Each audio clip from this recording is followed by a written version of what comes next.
A shy scholarship girl loses her mysterious first crush to her own best friend, until she discovers the boy who stole her heart was hiding an even sweeter secret. Welcome to life at MSU. The moment I stood in front of those giant school gates, my heart dropped straight to my toes. For a hopeless romantic introvert like me, starting at a new high school felt like stepping into a completely different universe. New classrooms, new people, new expectations. And maybe new possibilities. Okay, calm down, Candy. You're here on a scholarship. Focus on grades, not daydreams. The campus was even prettier than the photos online. Bamboo trees swayed gently in the morning breeze. Sunlight shimmered over a small river running beside the walkway, and everything smelled faintly like fresh books and flowers. It felt peaceful, magical, even. That's when I saw it. A squirrel, wearing a tiny blue hoodie. I blinked twice.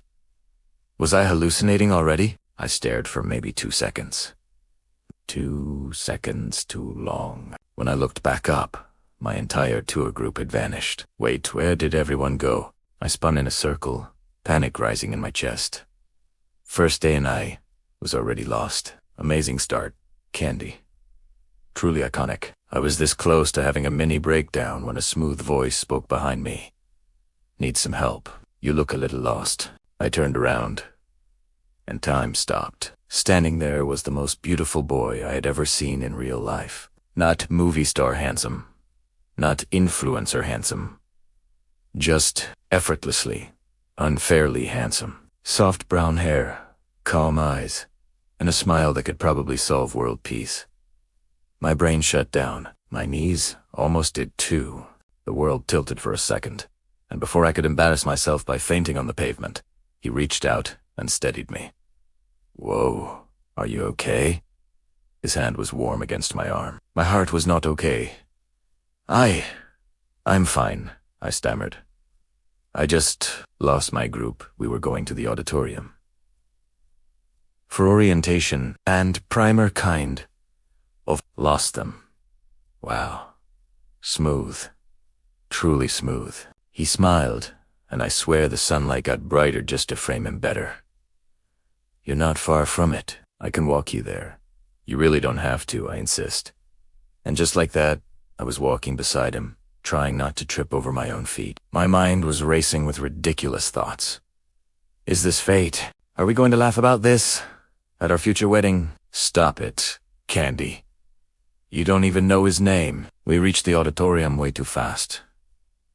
Here you go, he said. Oh, thank you. He reached into his pocket and pulled out something small. A little good luck for your first day. It was a candy, a simple wrapped candy. But the way he handed it to me, like it meant something. I stared at it like he had just gifted me a treasure. Thank you. Good luck, he said softly, and then he walked away. Just like that. No name, no class, no clue who he was. I stood there holding that candy like it was a sacred artifact. I decided right then and there, I was never eating it. Ever. It was my lucky charm now. Thankfully, the rest of the day wasn't a total disaster. That's when I met Trixie. She slid into the seat next to me at lunch with dramatic energy and zero hesitation. Mind if I sit here? She asked, already sitting down. Trixie was bold, funny, and completely fearless. The type of girl who could roast you and compliment you in the same sentence. When I told her about the mysterious boy from the morning, she nearly screamed, "Girl, we need to find him." No, we really don't. Yes, we absolutely do. And just like that, Operation Find Mr. Nice Guy began. For the next week, Trixie turned every casual walk across campus into a full-blown investigation. We peeked around corners. We scanned fountains. We inspected every blue hoodie within a 10-meter radius. At one point, she even made a lineup of random cute guys and pointed at them one by one. Is it him? No. How about this one? No. Candy, you're useless. I know. We were ridiculous. But for the first time in my life, I wasn't hiding in the background. I was laughing. running around. Living maybe. First love wasn't just about romance. Maybe it was also about who you became along the way. Days passed with no sign of him, until one afternoon in the central library. I reached for a book, and someone reached from the other side of the shelf at the same time. Our fingers almost touched. I looked up. It was him. My heart went absolutely wild. Instead of saying something normal like a functioning human being, I panicked and ducked behind the bookshelf. Yes, I hid. When I gathered enough courage to peek again, he was gone. Why was I like this? The universe clearly wasn't done teasing me, though. The next morning, as I walked through the school gate, I felt it, that tiny flutter in my chest. I glanced back. There he was, walking just a few steps behind me. We ended up side by side, close enough that I could hear his footsteps. I tried to act natural, but I'm pretty sure I walked like a malfunctioning robot. He turned toward the sophomore building. Sophomore.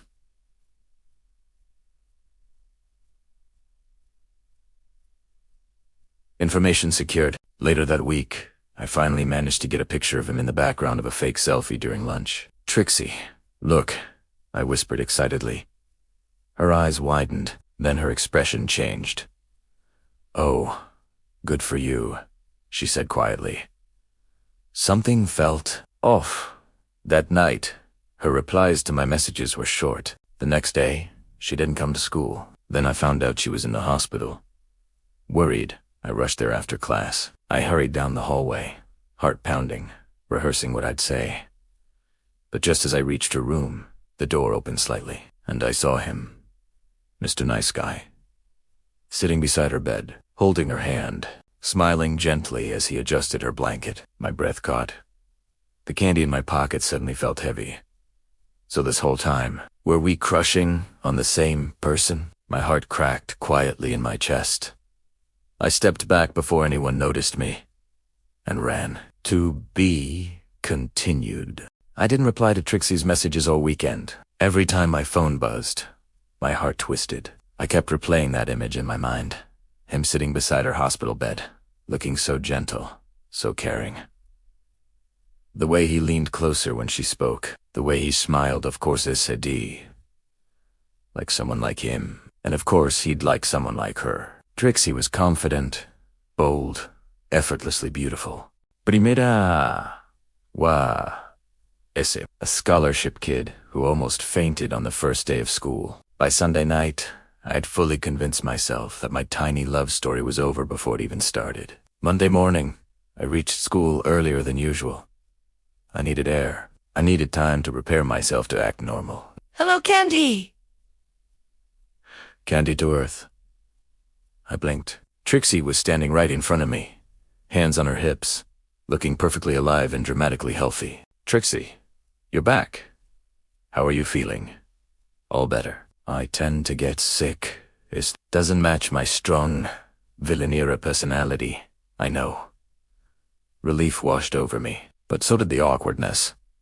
She shifted her weight and looked strangely nervous. Candy, I have something to confess, and you're not allowed to overreact. I swallowed. I already know. Her eyebrows shot up. No. What? Your crush visited you at the hospital. She stared at me like I'd just spoken an ancient code. Wait. How did you know that? I looked down at my shoes. I saw him. Her confusion deepened. Then suddenly, she grabbed her phone and dialed someone. Get over here. Now. Yes, now. Trixie, what are you doing? You'll see. A few minutes later, someone came jogging toward us. Him. Mr. Nice Guy. Except he didn't look mysterious this time. He looked confused and slightly out of breath. Why are you crying? He asked softly, looking straight at me. Why did he look worried? Trixie crossed her arms dramatically. Okay, let's clear this up, before my best friend writes a tragic love novel in her head. Candy, this is Drew. Drew. My brother. My brain froze. You're what? My brother, she repeated. The same brother I've mentioned like 23 times. I blinked at her, then at him, then back at her. This is your brother? Yes. My annoying, shy, overly dramatic older brother. Drew rubbed the back of his neck awkwardly. Hi. Everything inside my head started rearranging itself. The hospital visit, the hand-holding, the concern. He was visiting you? Because you're siblings, I asked slowly. Obviously, Trixie said. What did you think was happening? I felt my face heat up. I thought, you both. Oh my gosh! Trixie gasped. You thought we were sharing the same crush. I didn't answer. She groaned dramatically. Candy, I would never do that to you. Then she turned to Drew. Tell her Drew took a deep breath. I've liked you since the first day. My heart skipped. The first day? I repeated. He nodded. When you got lost near the bamboo walkway, you looked so overwhelmed, but also kind of bravey. I wanted to help. I didn't think you'd almost faint, though. I covered my face. Can we not revisit that moment? He laughed softly. After that, I kept seeing you around campus. I wanted to talk to you again, but every time I got close, my brain stopped working. That explains the disappearing acts, I muttered. He winced. Yeah. Sorry about that. Trixie clapped her hands, and for the record, I only stayed quiet because I wanted to make sure he wasn't playing around. Protective best friend duties. You knew? I asked. She smirked. Last weekend, I caught him scrolling through your Instagram. He didn't even realize I was standing behind him. Drew looked horrified. You promised you wouldn't tell her that. Relax. It's cute. My heart felt lighter with every second. So, you weren't crushing on someone at the vending machine? I asked Trixie. Oh, I was, she said casually. But that's my storyline. Focus. She gave Drew a little shove toward me. Do this properly, bro. I'm leaving. And just like that, she walked away, humming to herself.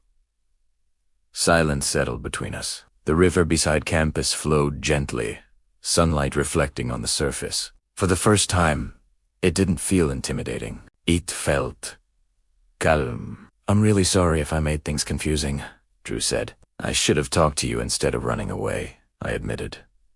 We both laughed nervously. He sat down beside me on the bench, leaving a small, respectful space between us. I'm not very good at this, he said quietly. The whole romance thing? Same, I replied. This is my first time too. He glanced at me, then quickly looked away. I think you're really sweet, he continued. You work so hard. You're kind, and when you smile, it makes everything feel less stressful. My heart melted a little. I thought you were way out of my league, I confessed. Me? He looked genuinely shocked. I thought you'd never notice me. We bought Pazed, so we are just two shy people avoiding each other, I asked. Pretty much. Our hands rested on the bench between us. Slowly, carefully, his fingers brushed against mine. A spark. Not dramatic. Not overwhelming. Just warm. Is it okay if I hold your hand? He asked softly.